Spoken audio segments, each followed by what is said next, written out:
जय हिंद दोस्तों, मैं कन्हैया कुमार एक बार फिर से आपका जीके प्लान पे स्वागत करता हूं। तो हम लोग देखेंगे भारत के राजनीतिक जानकारी। तो चलिए स्टार्ट किया जाए। और हम लोग का भूगोल का ये थर्ड चैप्टर है, जिसमें हम लोग देखेंगे भारत के प्रादेशिक जानकारी। तो चलिए इसके पहले जो देखे थे थोड़ा सा रिकैप कर लिया जाए 5 मिनट। तो देखिए कि इसके पहले हम लोग देखे थे भारत की स्थिति आपके ग्लोब पे। तो वहां पे देखिएगा कि भारत अगर टाइम जोन के हिसाब से देखा जाए तो 5.5 घंटा आगे है। और वहीं पे देखा जाए कि जो भूमध्य रेखा है यानी विषुवत रेखा, तो विषुवत रेखा से ये कितना किलोमीटर आगे है, तो ये आपका 8, 7 और 6 यानी कि 876 किलोमीटर ये दूर था। तो ये हम लोग को दूरी भी याद करना था, तो ये हो गया। अगर देखा जाए कि और क्या क्या देखे थे लोग, तो इसका विस्तार देखे थे लोग। तो देखिए कि सबसे पूर्व में इसका जो पूर्वी जो पॉइंट है उसका नाम क्या है, तो किबूती है। पश्चिम में देखिएगा गुहार मोती हो जाएगा। उत्तर में देखिएगा इंदिरा पॉइंट और इंदिरा कॉल हो जाएगा। और आपका दक्षिण में देखिएगा यहाँ पे इंदिरा पॉइंट है। और यहाँ पे देखिएगा कि जो भूस्थलीय सबसे दक्षिणी तो कन्याकुमारी या केप कोमरिन के नाम से जाना जाता है। तो इतना देखे थे लोग। और क्या देखे थे लोग, तो इसका लंबाई चौड़ाई देखे थे। तो उत्तर से अगर दक्षिण तक इसका लंबाई देखिएगा तो 3214 किलोमीटर हो जाएगा। और इसके बाद देखिएगा कि पश्चिम से पूर्व तक इसका लंबाई 2933 किलोमीटर है। तो ये सब देखे थे। थोड़ा सा रिकैप हर क्लास के पहले थोड़ा कराना जरूरी होता है। तो चलिए अब देखा जाए यहाँ से पड़ोसी देश का जो सीमा है ये भी देखे थे लोग, लेकिन विस्तार से नहीं देखे थे लोग। आज विस्तार से देखा जाएगा। तो सबसे पहले देखिएगा कि यहाँ पे आपको मिलेगा रेड क्लिफ रेखा। तो रेड क्लिफ जो खींचा गया है ये भारत और पाकिस्तान के बीच में खींचा गया है। और ये देखिएगा कि भारत पाकिस्तान के बीच में खींचा गया है। और कब खींचा गया है, तो 1947 में रेड क्लिफ के द्वारा ही भारत और पाकिस्तान की सीमा का निर्धारण किया गया। तो इसीलिए ये जो सीमा है इसका नाम रेड क्लिफ कर दिया गया। अब यहाँ पे ये समझना है कि यहाँ से ये क्वेश्चन पूछेगा कि कितने राज्य लगते हैं और कितने केंद्र शासित के साथ पाकिस्तान भारत के साथ सीमा बनाता है। तो देखिए कि एक लद्दाख हो जाएगा और कश्मीर, 2 केंद्र शासित प्रदेश है। पहले केंद्र शासित नहीं था, राज्य था। तो 4 राज्यों के साथ सीमा लगता था, लेकिन अब 3 राज्यों के साथ और 2 केंद्र शासित। इसमें राज्य देखिएगा कि एक गुजरात हो जाएगा, आपका राजस्थान, और ये आपका पंजाब। तो 3 राज्य कौन कौन हो गया, गुजरात, राजस्थान और पंजाब।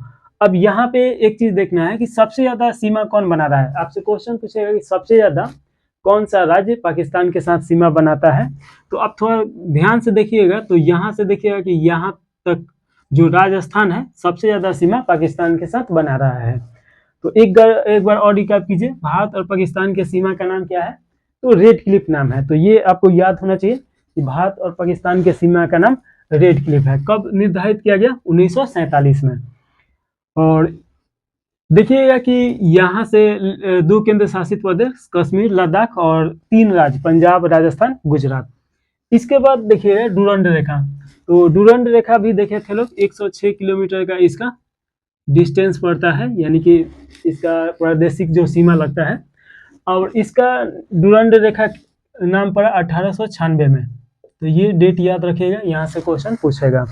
इसके बाद ये वर्तमान में भारत के साथ सीमा साझा नहीं करता है। इसका क्या कारण है, तो यहाँ पे देखिए कि POK यानी पाक ऑक्युपाइड कश्मीर, ये पाकिस्तान उस पर ऑक्युपाइड करके रखा है। तो इसीलिए तो एक दिन भारत ये पूरा कश्मीर लेगा तो उस समय अफगानिस्तान का सीमा लगेगा। तो ये आपको याद रखना है। इसके बाद देखेंगे मैकमोहन, 1914 में इसका निर्धारित किया गया। और मैकमोहन जो रेखा है भारत और चीन का जो सीमा निर्धारण करता है, तो ये याद रखेगा। और ये कितने राज्यों के साथ सीमा निर्धारित करता है, तो देखिए कि एक केंद्र शासित प्रदेश आपका लद्दाख हो गया, राजगिनिया, हिमाचल प्रदेश, इसके बाद उत्तराखंड, उत्तराखंड के बाद सिक्किम और अरुणाचल प्रदेश। तो 4 राज्य और एक केंद्र शासित प्रदेश के साथ ये सीमा का निर्धारण करता है। और इसका सीमा का विस्तार देखिएगा 3488 हो जाएगा। पाकिस्तान का अगर देखा जाए तो 3373-74 है। तो ये आपका थोड़ा सा यहाँ से पता होना चाहिए, कभी क्रम से सजाने को दे दिया तो ये याद रखिए लद्दाख, हिमाचल प्रदेश, उत्तराखंड, सिक्किम और अरुणाचल प्रदेश। अब यहाँ से क्वेश्चन पूछेगा कि सबसे ज्यादा किस राज्य के साथ चीन का सीमा लग रहा है, तो आपका अरुणाचल प्रदेश हो जाएगा, तो ये याद रखना है। इसके बाद अगर देखा जाए मैकमोहन हो गया, काली नदी, तो काली नदी किस देश के साथ सीमा निर्धारण करता है, तो भारत और नेपाल, तो ये याद रखेगा। यहाँ से काली नदी निकलता है नेपाल से और भारत में प्रवेश करता है, लेकिन प्रवेश करने के पहले 24 किलोमीटर का एक अंतर्राष्ट्रीय सीमा का निर्धारण करता है, तो ये आपको याद रखना है, इसके आसपास में है। तो काली नदी नेपाल और भारत के सीमा का निर्धारण करता है। पटकाई की पहाड़ी, पटकाई की पहाड़ी अगर देखा जाए तो ये आपका हो जाएगा म्यांमार और मिजोरम हो जाएगा, मणिपुर हो जाएगा, मिजोरम नहीं। तो ये पटकाई का जो पहाड़ी है इसके बीच में, तो म्यांमार और मणिपुर हो जाएगा। मणिपुर देखिए कि ये जो नागालैंड, मणिपुर और म्यांमार तीनों का ये संयुक्त जो जहाँ पे सीमा मिलता है वहां पे है, तो नागालैंड ऑप्शन के हिसाब से आपका आंसर होगा, नागालैंड देगा तो नागालैंड, नहीं तो मणिपुर म्यांमार हो जाएगा, तो ये याद रखिएगा। इसके बाद देखिएगा पाक जल संधि, मन्नार की खाड़ी, राम सेतु, ये सभी सीमा किसके साथ लगता है, तो ये समुद्री सीमा लगता है आपका। यहाँ पे श्रीलंका है, तो श्रीलंका और भारत के जो बीच में सीमा का निर्धारण होता है तो वहां पे लगता है। तो पाक जल संधि, राम सेतु, राम सेतु को एडम ब्रिज भी बोला जाता है, तो ये भी आपको याद रखना है। तो ये तो सीमा का निर्धारण हो गया। उसके बाद देखिए कि यहाँ पे आपका मालदीव है और ये आपका मिनिकॉय है, इसके बीच से 8 डिग्री चैनल गुजरता है और ये दोनों को विभाजित करता है, तो ये आपको याद रखना है, 8 डिग्री चैनल। इसके बाद देखिए समुद्री सीमा किसके साथ लगता है, तो इंडोनेशिया के साथ लगता है, तो ये भी आपको याद रखना है। एक क्वेश्चन और पूछता है, ये पूछेगा कि समुद्री और स्थलीय दोनों तरह से किस देश के साथ सीमा भारत निर्धारण करता है या कितने देशों के साथ, तो 3 देश याद रखना है। एक तो आपका पाकिस्तान हो जाएगा, साथ में याद रखिएगा बांग्लादेश और म्यांमार, तो ये 3 देश ऐसे हैं कि जो स्थल के साथ साथ समुद्री सीमा भी भारत के साथ निर्धारित करते हैं। तो इसके बाद देखेंगे कि श्रीलंका के बाद सबसे नजदीक समुद्री देश कौन सा है, तो सबसे अगर पूछा जाए कि भारत के सबसे समुद्री पड़ोसी देश कौन सा है, तो ये तो श्रीलंका हो जाएगा। लेकिन श्रीलंका के बाद अगर देखा जाए कि सबसे नजदीक में कौन है, तो यहाँ पे इंडोनेशिया है, इंडोनेशिया 6 डिग्री चैनल से या इंदिरा पॉइंट से ये अपना सीमा निर्धारण करता है। और देखिए कि कार जो निकोबार है यहाँ से भी सुमात्रा से और इन दोनों का विभाजन होता है, तो ये आपको याद रखना है। इसके बाद देखिए भारतीय उपमहाद्वीप में कितने देश हैं, तो भारतीय उपमहाद्वीप में अगर बात किया जाए कि कितने देश हैं, तो 5 देश इसमें हैं। और 5 देश कौन कौन हो जाएंगे, तो एक आपका पाकिस्तान हो जाएगा, अफगानिस्तान हो जाएगा, तो 2 हो गया, नेपाल हो जाएगा, भूटान हो जाएगा और म्यांमार हो जाएगा, तो ये याद रखिएगा 5 देश। 5 देश म्यांमार, बांग्लादेश, भूटान, नेपाल और पाकिस्तान, ये आपका अफगानिस्तान नहीं होगा, अफगानिस्तान के साथ सीमा लगता नहीं है, हालांकि जब लगेगा तो ये 6 हो जाएगा। तो देखिए कि आपका म्यांमार, बांग्लादेश, भूटान, नेपाल, पाकिस्तान उपमहाद्वीप द्वीपीय देशों में ये आता है, तो ये याद रखेगा। भारतीय उपमहाद्वीप में अंतर्राष्ट्रीय स्तर पे राजनीतिक तौर पे देखा जाए जब बात होता है कि भारतीय उपमहाद्वीप, तो उस समय देखिएगा कि इन 6 देशों को मिला के भारतीय उपमहाद्वीप बोला जाता है, जिसमें पाकिस्तान आ जाएगा, नेपाल, भूटान, म्यांमार और बांग्लादेश, तो ये याद रखेगा। इसके बाद देखिए कि सर्वाधिक राज्यों से लगने वाला सीमा वाला राज्य कौन सा है, सर्वाधिक राज्यों से लगने वाला सीमा राज्य, तो ये आपका उत्तर प्रदेश हो जाएगा। उत्तर प्रदेश देखिएगा कि हिमाचल प्रदेश, हरियाणा, राजस्थान, मध्य प्रदेश, छत्तीसगढ़, झारखंड, बिहार, तो कितना राज्य हो गया, 1 2 3 4 5 6 7 और 1 8 हो गया, तो 8 राज्यों के साथ ये सीमा साझा करता है।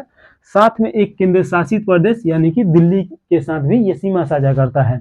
तो सबसे ज्यादा सीमा साझा करने वाला ये कौन सा हो गया, तो उत्तर प्रदेश हो गया। साथ में ये याद रखिएगा कि जो नेपाल है, नेपाल कितने राज्यों के साथ सीमा साझा कर रहा है, तो उत्तराखंड, उत्तर प्रदेश, बिहार और ये आपका सिक्किम भी हो जाएगा, सिक्किम से भी थोड़ा सा सीमा साझा करता है। तो 1 2 3 4 राज्यों के साथ ये सीमा साझा कर रहा है।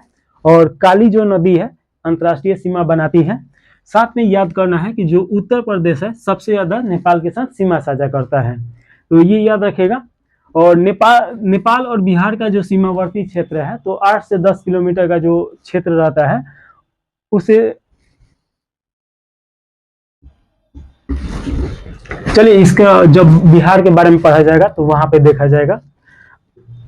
इसके बाद देखिएगा कि आपका तटरेखा का नामकरण, तो तटरेखा का अगर नामकरण देखा जाए तो देखिए प्रायद्वीपीय जो भारत है, अब प्रायद्वीप का मतलब क्या होता है, जो तीन तरफ से पानी से घिरा हो या समुद्री पानी से घिरा हो।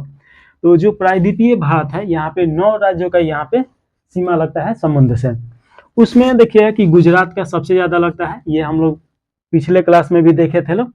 तो गुजरात का सबसे ज्यादा, उसके बाद आंध्र प्रदेश का सीमा सबसे ज्यादा लगता है सेकेंड नंबर पे। सबसे कम आपका गोवा का लगता है। तो देखिए कि 9 राज्य कौन कौन है। तो सबसे पहले पूर्व में देखिएगा कि पूर्व में आपका 4 राज्य, तमिलनाडु, आंध्र प्रदेश, उड़ीसा और पश्चिम बंगाल। पश्चिम बंगाल, उड़ीसा, आंध्र प्रदेश, तमिलनाडु, ये 4 राज्य इधर का हो गया। 5 राज्य इधर देखिए, गुजरात, महाराष्ट्र, गोवा, कर्नाटक, केरल। अब देखिए कि इनके जो सीमा क्षेत्र है उसका नाम दिया गया है। गुजरात से लेके जब गोवा तक जाइएगा तो इसके जो बीच का सीमा है उसे कोंकण तट बोला जाता है। तो आपसे क्वेश्चन पूछेगा कि कोंकण तट का विस्तार कहां से कहां तक है, तो गुजरात से गोवा तक है। उसके बाद देखिएगा कि गोवा से लेके मंगलूर तक जो कर्नाटक में पड़ेगा, तो गोवा से कर्नाटक और स्थानीय नाम इसका मंगलूर है। तो यहाँ पे देखिएगा कि गोवा से कर्नाटक तक जो विस्तार है इसे केंद्रा तट बोला जाता है। तो ये याद रखिएगा। आपसे क्वेश्चन पूछेगा कि केंद्रा तट का जो विस्तार है किस राज्य में है, तो गोवा से कर्नाटक में है। इसके बाद देखिएगा कि जो केरल है, तो केरल का जो तटीय राज्य है, तटीय जो ये समुद्री सीमा है उसका नाम है मालाबार तट। तो आपसे क्वेश्चन पूछेगा कि मालाबार तट कहाँ पे है, तो केरल के जो तटीय क्षेत्र है उसको बोला जाता है। ये आपका मंगलूर यानी कर्नाटक से लेके कन्याकुमारी तक विस्तार है। तो ये आपको याद रखना है। तो ये तो हो गया पश्चिमी साइड का। अब देखिएगा कि पूर्वी साइड का अगर देखा जाए तो देखिएगा कि यहाँ पे आपका कन्याकुमारी पड़ेगा।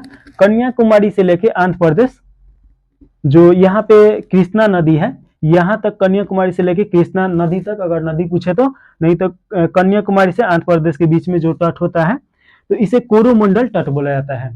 लेकिन इसको ऐसे क्वेश्चन पूछता है कि जो तमिलनाडु का तट है उसे किस नाम से जाना जाता है, तो कोरोमंडल तट के नाम से जाना जाता है। वहीं पे देखिए कृष्णा से लेके गोदावरी जो नदी है उसके बीच का जो तटीय भाग है उसे गोलकुंडा तट के नाम से जाना जाता है। और ऐसे क्वेश्चन पूछता है कि आंध्र प्रदेश का जो तट है उसे किस नाम से जाना जाता है, तो आपका गोलकुंडा हो जाएगा। इसके बाद देखिएगा कि जो उड़ीसा का तट है, यानी गोदावरी नदी से लेके आपका उड़ीसा का जो तट आ जाएगा उसे उत्तरी सरकार के नाम से जाना जाता है। तो एक बार रिवीजन कीजिए, उत्तरी सरकार किस तट को बोला जाता है, तो उड़ीसा का जो तट है। उसके बाद गोलकुंडा तट किसे बोला जाता है, तो ये आंध्र प्रदेश का जो तट है। और कोरोमंडल तट किसे बोला जाता है, तो ये तमिलनाडु के तट को। केंद्रा कोंकण तट किसे बोला जाता है, तो ये आपका हो जाएगा गुजरात से लेके गोवा तक, केंद्रा तक, गोवा से लेके कर्नाटक तक, और मालाबार तट केरल के तट को बोला जाता है। तो इतना तो याद रखना है। तो ये देख लिया लोग, ये देख लिया लोग। सेवन सिस्टर का जो कॉन्सेप्ट है, तो ये जो पूर्व का ये 7 जो राज्य है इसी को सेवन सिस्टर बोला जाता है। इसमें आपका मेघालय आ जाएगा, त्रिपुरा, मिजोरम, मणिपुर, नागालैंड, असम और अरुणाचल प्रदेश। अरुणाचल प्रदेश, असम, नागालैंड, मणिपुर, मिजोरम, त्रिपुरा और मेघालय, तो ये आ जाएगा। तो और वहीं पे अगर 8 सिस्टर पूछ दिया तो ये सिक्किम इसमें ऐड कर दीजिए, आपका 8 सिस्टर हो जाएगा। तो 7 सिस्टर देख लिया लोग, ये देख लिया लोग। अब देखना है इसके राजधानी। तो राजधानी देखने से पहले जोन देख लिया जाए, बहुत आसान पड़ेगा। तो देखिए कि जोन भारत को 6 जोनों में बांटा गया है। अगर प्रादेशिक आधार पर देखिए तो भारत को 6 जोनों में बांटा गया है। कौन कौन 6 जोन हो जाएगा, तो 4 तो ऐसे नाम याद रखना है, पूर्वी जोन, उत्तरी जोन, दक्षिणी जोन और पश्चिमी जोन। तो ये हो गया। एक आपका हो जाएगा मध्य जोन और एक हो जाएगा पूर्वोत्तर जोन। तो बहुत आसान है। तो सबसे पहले मध्य जोन याद कीजिए, तो कितना हो जाएगा, ये आपका जो जोन है कितने में बांटा गया है, तो 6 जोनों में। तो देखिए सबसे पहले मध्य जोन याद कीजिए। मध्य जोन में आपका आ जाएगा मध्य प्रदेश और छत्तीसगढ़ आ जाएगा। तो मध्य प्रदेश और छत्तीसगढ़ ये ऐसे भी देखने में आपको लग रहा होगा कि मध्य में है, तो इसे मध्य जोन में रखा गया है।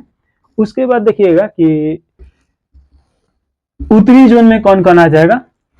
तो सबसे पहले पूर्वी जोन देख लिया जाए। तो देखिए पूर्वी जोन में आपका बिहार, झारखंड, पश्चिम बंगाल और उड़ीसा को रखा गया है। बिहार, झारखंड, पश्चिम बंगाल, उड़ीसा। तो यहाँ से अगर देख रहे हैं कि ये और ये और ये और ये राज्य अगर डिवाइड कर दिया जा रहा है, तो एक इधर से डिवाइड हो जा रहा है। तो इसमें आपका पूर्वोत्तर में आ जाएगा सिक्किम, अरुणाचल प्रदेश, असम, मेघालय, नागालैंड, मणिपुर, मिजोरम और त्रिपुरा आ जाएगा। और देखिएगा कि यहाँ से लेके उत्तर प्रदेश, हरियाणा, हिमाचल प्रदेश, कश्मीर, पंजाब, ये सब आपका उत्तरी में आ जाएगा। पूरब हो गया, पश्चिम देख लीजिए, तो उत्तर ऑटोमेटिक आपको समझ में आ जाएगा। देखिएगा कि आपका पश्चिम में राजस्थान, गुजरात, महाराष्ट्र और गोवा आता है। तो 4 राज्य याद रखेगा पश्चिम में, राजस्थान, गुजरात, गोवा और महाराष्ट्र।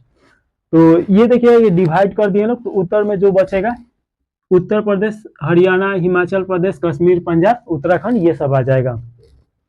जो इधर बचा ये दक्षिण में आ जाएगा। तो कौन कौन बचा है, कर्नाटक, तेलंगाना, आंध्र प्रदेश, तमिलनाडु और केरल।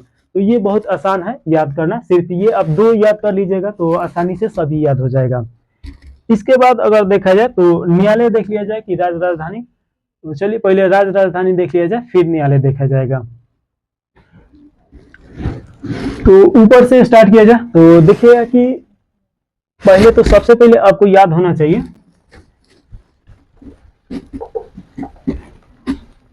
28 राज्य है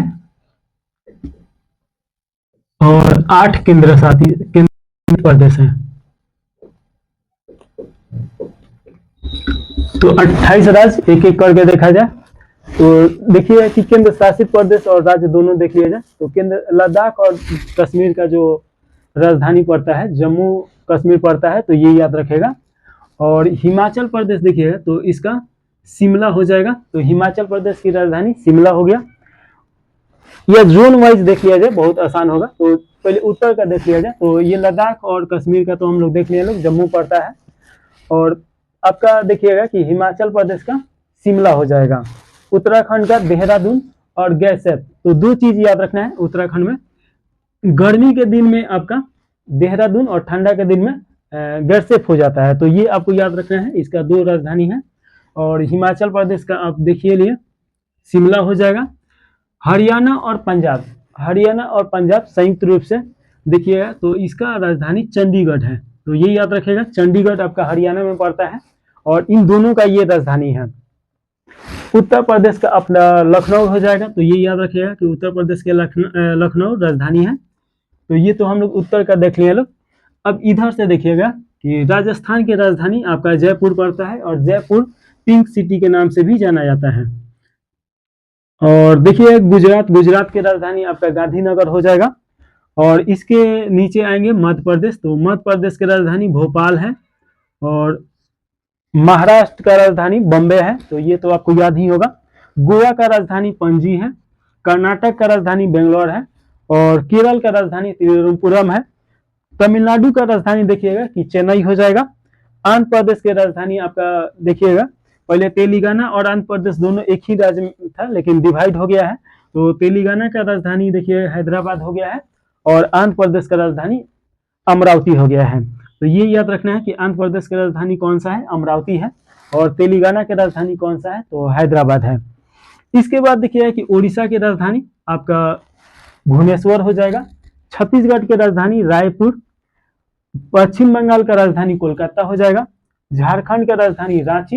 ये जब हम लोग कर्क रेखा देख रहे थे लोग तो आपसे एक क्वेश्चन पूछे थे कि ऐसा कौन सा राज्य है जिसके राजधानी से कर्क रेखा गुजरता है, तो वो आपका झारखंड ही हो जाएगा, रांची से गुजरता है। बिहार के राजधानी तो जानते ही हैं पटना हो जाएगा। सिक्किम का राजधानी आपका गंगोटोक हो जाएगा। तो एक बार इतना रिवीजन किया जाए फिर पूर्वोत्तर का देखा जाएगा। लद्दाख और जम्मू कश्मीर का राजधानी जम्मू पड़ता है। और उसके बाद देखिए पंजाब हरियाणा का राजधानी चंडीगढ़ पड़ता है। हिमाचल प्रदेश की राजधानी आपका शिमला पड़ता है। उत्तराखंड का आपका गढ़सेप हो जाएगा या देहरादून हो जाएगा। सिक्किम का गंगटोक हो जाएगा, बिहार का पटना, उत्तर प्रदेश का लखनऊ, राजस्थान का जयपुर जिसे पिंक सिटी के नाम से भी जाना जाता है, गुजरात का रायगढ़, मध्य प्रदेश का भोपाल, छत्तीसगढ़ का रायपुर, झारखंड का रांची, पश्चिम बंगाल का आपका कोलकाता हो जाएगा, उड़ीसा का भुवनेश्वर हो जाएगा, महाराष्ट्र का बॉम्बे हो जाएगा, तेलंगाना का हैदराबाद हो जाएगा। पहले संयुक्त रूप से जो हैदराबाद था तो आंध्र प्रदेश का राजधानी था। आंध्र प्रदेश का अमरावती हो जाएगा, और गोवा का पणजी हो जाएगा, कर्नाटक का आपका हो जाएगा बेंगलोर, और तमिलनाडु का चेन्नई, और केरल का तिरुवनंतपुरम हो जाएगा। कोची मत मारिएगा, कोची इसका राजधानी नहीं है, तिरुवनंतपुरम है। देखिए जो उत्तर भारत का तो सभी राजधानी देख लिए हैं लोग, तो अब पूर्वोत्तर भारत का देख लिया जाए। तो इसमें 8 जो स्टेट है इसे 8 सिस्टर बोला जाता है, और इसे हटा दीजिएगा सिक्किम को तो 7 सिस्टर बोला जाता है। तो सबसे पहले देखिएगा कि त्रिपुरा का आपका राजधानी अगरतला हो जाएगा, तो अगरतला याद रखिएगा त्रिपुरा का, और मणिपुर का आपका इम्फाल हो जाएगा,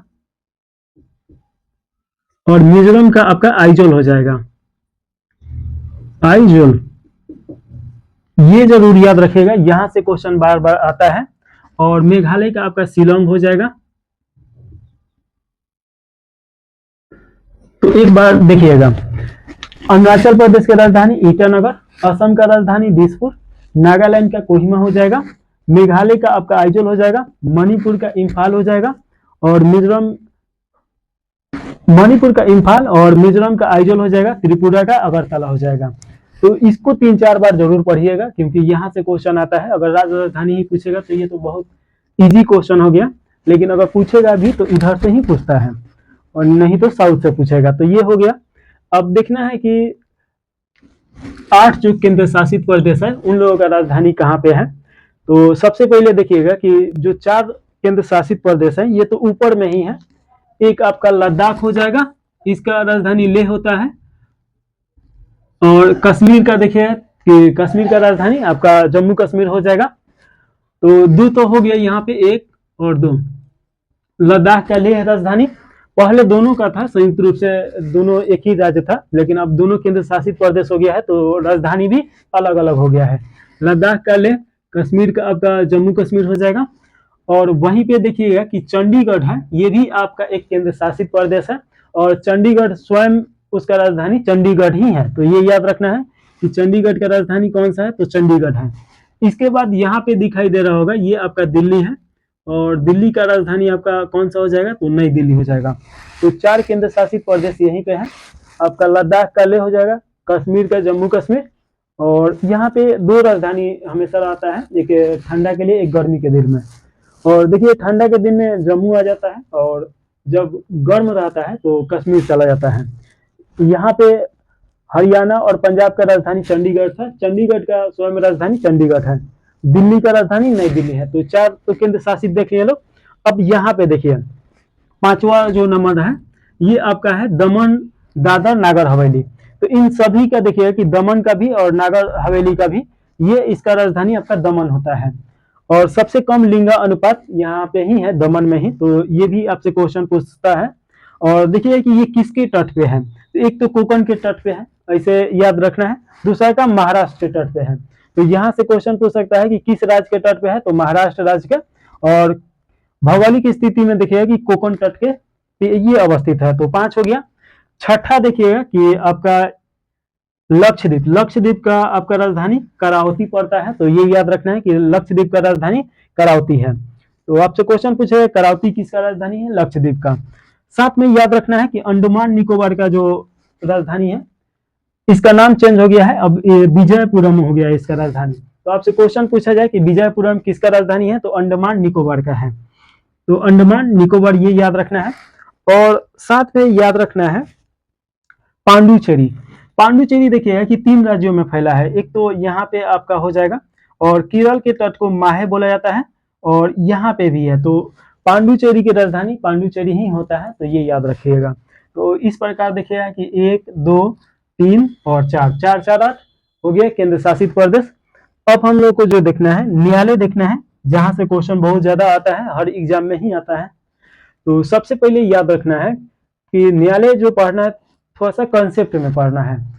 किसी भी राज्य के अगर राजधानी में उसका न्यायालय है तो उसको याद नहीं करना है, वो तो ऐसे ही याद रहेगा। जिसके राजधानी में उसका न्यायालय नहीं है तो उसको याद कर लिया जाए, तो आसानी से इतना ही याद कीजिएगा, तो आपका जो 25 न्यायालय है सभी न्यायालय का जो मुख्य खंडपीठ है तो उसका याद हो जाएगा। और देखिए कि कभी कभी एक उच्च न्यायालय जो होता है उसके क्षेत्र में एक से ज्यादा राज्य या एक से ज्यादा क्षेत्र आते हैं, तो उसको भी डिवाइड करके पढ़ना है। तो सबसे पहले आपको याद रखना है कि सबसे पहले आपका कलकत्ता उच्च न्यायालय की स्थापना किया गया था। कलकत्ता उच्च न्यायालय कब किया गया था? तो 1862 ईस्वी में किया गया था। तो ये याद रखेगा। आपसे क्वेश्चन पूछ सकता है कि सबसे पहले कहाँ पे इसका स्थापना किया गया? तो कोलकाता उच्च न्यायालय का 1862 में। 1862 में ही मद्रास उच्च न्यायालय का भी स्थापना होता है और मुंबई उच्च न्यायालय का भी स्थापना होता है। तो इसमें देखिएगा कि 1862 में ही मुंबई उच्च न्यायालय और साथ में मद्रास उच्च न्यायालय। तो 1862 में 3 उच्च न्यायालय की स्थापना किया गया, कोलकाता, मद्रास और मुंबई। कोलकाता तो देखिए रहा है कि इधर हो जाएगा, तो इधर के क्षेत्र के लिए वो स्थापना किया गया होगा। उसके बाद महाराष्ट्र जो ये है मुंबई, तो इसके क्षेत्र के लिए, इसके आसपास का क्षेत्र गुजरात, जयपुर ये सब हो गया, इसके लिए ये किया गया होगा। और जो मद्रास है ये आपका तमिलनाडु में है, तो इधर के क्षेत्र के लिए मद्रास उच्च न्यायालय की स्थापना किया गया होगा। तो 1862 में 3 जगह पे किया गया। अब थोड़ा सा यहाँ पे हम लोग को देखना है उच्च न्यायालय और उसका क्षेत्र। तो देखिए कि गुवाहाटी उच्च न्यायालय, गुवाहाटी आपका कहाँ पड़ेगा? तो असम में पड़ेगा। ये आपका रहा असम, असम की राजधानी हम लोग देखे दिसपुर है। तो देखिए कि गुवाहाटी उच्च न्यायालय के अंतर्गत कौन कौन क्षेत्र आता है? तो एक तो आपका असम आता है, साथ में नागालैंड, तो नागालैंड बगल में ही है, इसका राजधानी कोहिमा है, तो इसका भी क्षेत्र आता है। मिजोरम का क्षेत्र भी आता है। तो देखिए कि ये आपका मिजोरम इससे सटा हुआ राज्य है। उसके बाद अरुणाचल प्रदेश का क्षेत्र आता है, तो अरुणाचल प्रदेश, इसका राजधानी ईटानगर। तो देखिए कि गुवाहाटी उच्च न्यायालय के क्षेत्र में कौन कौन आ जाएगा? तो आपका असम आ जाएगा, अरुणाचल प्रदेश आ जाएगा, उसके बाद मिजोरम आ जाएगा। तो ये याद रखेगा, असम, नागालैंड, मिजोरम, अरुणाचल प्रदेश, तो ये 4 राज्य इसके क्षेत्र में आता है। इसके बाद देखिए कि कोलकाता उच्च न्यायालय का जो है इसके अंतर्गत कौन कौन आ जाएगा? तो कोलकाता उच्च न्यायालय के क्षेत्र के अंतर्गत एक तो पश्चिम बंगाल राज्य आ जाएगा और साथ में अंडमान निकोबार भी आ जाएगा। ये जो क्षेत्र देख रहे हैं, जो टापू है, ये भी कोलकाता उच्च न्यायालय के अंतर्गत ही आता है। बॉम्बे उच्च न्यायालय के अंतर्गत कौन कौन आता है? तो महाराष्ट्र आता है, बॉम्बे उच्च न्यायालय यहाँ पे पड़ेगा, महाराष्ट्र आ जाएगा। साथ में गोवा, दादर, नागर हवेली आ जाएगा और दमन द्वीप भी आ जाएगा।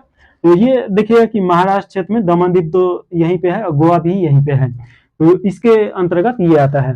साथ में ये याद रखिएगा कि जो चंडीगढ़ उच्च न्यायालय है उसमें भी 3 आते हैं। तो एक तो राजधानी है पंजाब और हरियाणा का, तो पंजाब हरियाणा का क्षेत्र भी उसी के अंतर्गत आता है। इसके बाद देखिए कि जिसका राजधानी जहां पे नहीं है तो उसको याद कर लेंगे लोग, तो ऑटोमेटिक सभी याद हो जाएगा। उड़ीसा का राजधानी आपका कौन सा पड़ता है? तो कटक पड़ता है। उड़ीसा का राजधानी भुवनेश्वर पड़ता है। इसका उच्च न्यायालय का खंडपीठ कौन पड़ेगा? तो कटक पड़ेगा। तो उड़ीसा का उच्च न्यायालय कहाँ पड़ेगा? कटक पड़ेगा। कटक के बारे में एक क्वेश्चन और आता है कि देखिए कि ये आपका चावल अनुसंधान केंद्र कहाँ पे है? तो कटक में है। राजस्थान देखिए कि राजस्थान की राजधानी तो जयपुर है, लेकिन इसका जो उच्च न्यायालय का खंडपीठ है ये आपका जोधपुर हो जाएगा। तो ये याद रखना है कि राजस्थान का उच्च न्यायालय का मुख्य पीठ कहाँ पे है? तो जयपुर में है। मध्य प्रदेश का राजधानी भोपाल है, लेकिन इसका उच्च न्यायालय का मुख्य खंडपीठ आपका जबलपुर में है। वहीं पे देखिए केरल का राजधानी तिरुवनंतपुरम है, लेकिन इसका राजधानी कोची में है, तो ये याद रखना है। और गुजरात का देखिएगा तो गुजरात का गांधीनगर इसका राजधानी है, लेकिन राजधानी में नहीं है। यहाँ पे आपका अहमदाबाद में है इसका उच्च न्यायालय, तो ये याद रखना है कि गुजरात के उच्च न्यायालय कहाँ पे है? अहमदाबाद में। छत्तीसगढ़ देखिएगा कि ये आपका छत्तीसगढ़ की राजधानी रायपुर है, लेकिन यहाँ पे इसका जो उच्च न्यायालय है ये बिलासपुर में है। उसके बाद देखिए कि उत्तराखंड के राजधानी तो अभी हम लोग देखे हैं लोग गैरसेप और देहरादून, लेकिन इसका जो उच्च न्यायालय है ये नैनीताल में है, तो ये आपको याद रखना है कि नैनीताल में है।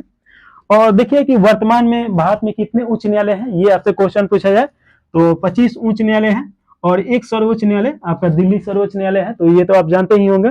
और देखिए कि 24वां जो उच्च न्यायालय है, यहाँ पे लिख भी दिए हैं कि 24वां उच्च न्यायालय आपका हैदराबाद हो जाएगा और 25वां उच्च न्यायालय आंध्र प्रदेश हो जाएगा जो अमरावती में है। तो इस प्रकार देखिए कि ये उच्च न्यायालय हम लोग देख लिए हैं लोग, तो आप याद कर लीजिएगा। एक बार देखिएगा कि आपका उड़ीसा का कटक हो जाएगा, राजस्थान का जोधपुर, मध्य प्रदेश का जबलपुर, केरल का कोची, गुजरात का अहमदाबाद, छत्तीसगढ़ का बिलासपुर और उत्तराखंड का नैनीताल, ये हो जाएगा। साथ में उत्तर प्रदेश का देखिए तो प्रयागराज में है, तो ये याद रखेगा। इसका राजधानी आपका लखनऊ पड़ेगा, लेकिन जो उच्च न्यायालय है प्रयागराज, पहले इलाहाबाद उसे बोला जाता था, तो इलाहाबाद उच्च न्यायालय का नाम सुने होंगे, तो अब प्रयागराज हो गया है, तो ये भी आप याद रखेगा। अच्छा, एक चीज देखिएगा कि जो हम लोग द्वीप देखे थे लोग, तो अंडमान द्वीप है, यहाँ पे कोको द्वीप है, तो कोको द्वीप किसके साथ सीमा बनाता है, तो म्यांमार और भारत के साथ सीमा बनाता है। तो इस प्रकार देखिएगा कि हम लोग लगभग सभी देख लिए लोग। एक बार आपका रिवीजन करा देते हैं कर्क रेखा का। तो कर्क रेखा भारत के कितने राज्य से होकर गुजरता है, तो 8 राज्यों से होकर गुजरता है। देखिएगा कि आपका सबसे पहले गुजरात आ जाएगा, गुजरात के बाद आपका मध्य प्रदेश आ जाएगा, गुजरात के बाद मध्य प्रदेश नहीं, थोड़ा सा ये आपका राजस्थान आता है। गुजरात, राजस्थान और मध्य प्रदेश 3 राज्य हो गया। उसके बाद देखिए छत्तीसगढ़, झारखंड और पश्चिम बंगाल, इधर से 3 राज्य याद कर लीजिए। गुजरात, राजस्थान, मध्य प्रदेश 3 राज्य, छत्तीसगढ़, झारखंड और पश्चिम बंगाल, तो 3-3 कितने हो गए, 6 हो गया। टीएम याद रखेगा, यानी त्रिपुरा, मिजोरम, तो ये 8 राज्यों से होकर गुजरता है और एक ऐसा स्थान से गुजरता है जो राजधानी है झारखंड का, तो रांची से भी होकर गुजरता है, तो ये याद रखेगा। और साथ में एक चीज इसमें छूट रहा है, यहाँ पे देखिएगा कि कर्क रेखा, तो हम इसका पहले भी पढ़ा है, अभी भी समझा दिए। अब मानक समय रेखा, जो मानक समय रेखा है ये कितने राज्यों से होकर गुजरता है, हम लोग इसके पिछले क्लास में देखे थे कि मानक जो समय रेखा है एक नैनी जगह है उत्तर प्रदेश में, और ये मिर्जापुर जिला में पड़ेगा। तो नैनी जगह का नाम है, जो स्थानीय ग्राम होगा नैनी जगह, मिर्जापुर आपका डिस्ट्रिक्ट हो जाएगा, इलाहाबाद यानी प्रयागराज ये इसका हो जाएगा प्रांत, और उत्तर प्रदेश इसका राज्य हो जाएगा। तो यहाँ से समय बीच खींचा गया है, यानी कि टाइम जोन। और देखिए सबसे ज्यादा टाइम जोन जो है आपका रूस का है 11, तो ये आपको याद रखना है। भारत में अभी तक एक ही टाइम जोन है, तो यहाँ से खींचा गया है। तो देखिए कि ये 5 राज्यों से होकर गुजरता है, तो ये सबसे पहले याद रखिएगा कि कर्क रेखा 8 राज्यों से, और समय रेखा जो है ये 5 राज्यों से। 5 राज्य कौन कौन आ जाएगा, तो सबसे पहले आपका तो उत्तर प्रदेश, उसके बाद देखिएगा कि मध्य प्रदेश, छत्तीसगढ़, उड़ीसा और यहाँ पे आंध्र प्रदेश। तो 5 राज्य कौन कौन है, उत्तर प्रदेश, मध्य प्रदेश, छत्तीसगढ़, उड़ीसा और साथ में ये याद रखेगा आंध्र प्रदेश। तो इस प्रकार ये आपको याद करना है। एक क्वेश्चन और पूछेगा कि कर्क रेखा और समय रेखा एक दूसरे को किस राज्य में काटता है लोग, तो ये आपको काटता है लोग, ये छत्तीसगढ़ जो राज्य है यहाँ पे एक सूरजभान जगह नाम का है, तो सूरजभान में ये काटता है लोग। तो अगर राज्य पूछा किस राज्य में, तो छत्तीसगढ़ हो जाएगा, जगह का नाम पूछा तो सूरजभान हो जाएगा। तो इस प्रकार देखिएगा कि ये सभी हम लोग देख लिए लोग। तो 1-2 बार वीडियो को देखिएगा, रिवाइज कीजिएगा, आसानी से आपको याद हो जाएगा। और कंटिन्यू जो आदमी बीपीएससी, यूपीपीसीएससी ये सब का तैयारी कर रहे हैं, तो इसका नोट्स जरूर बनाइए और खुद से नोट्स बनाइए। आप कहिएगा तो हम नोट्स दे सकते हैं, लेकिन वो नोट्स रट्टा मारिएगा, पढ़िएगा, अपने से खुद से बनाइएगा, मेहनत ज्यादा कीजिएगा तो ज्यादा समझ में आएगा। तो जरूर जो भी आदमी पीसीएस का तैयारी कर रहा है, तो वो आदमी अपने खुद से नोट्स बनाए। मैं कोई बनाना सीख जाइएगा तो आंसर राइटिंग में आपका बहुत ज्यादा काम करेगा। तो इसमें तो आपका मेंस का क्वेश्चन इसमें से नहीं पूछेगा, अभी तो हम लोग बेसिक पढ़ रहे हैं लोग, जब कृषि अनुसंधान ये सब में घुसेंगे लोग, तो वहां से मेंस का भी क्वेश्चन आपका हम करवाएंगे। तो इस प्रकार इसको यहीं समाप्त कर दिया जाए। और आपको कैसा लग रहा है, क्या सुधार किया जा सकता है, आप जरूर कमेंट में बताइए। जय हिंद, जय भारत।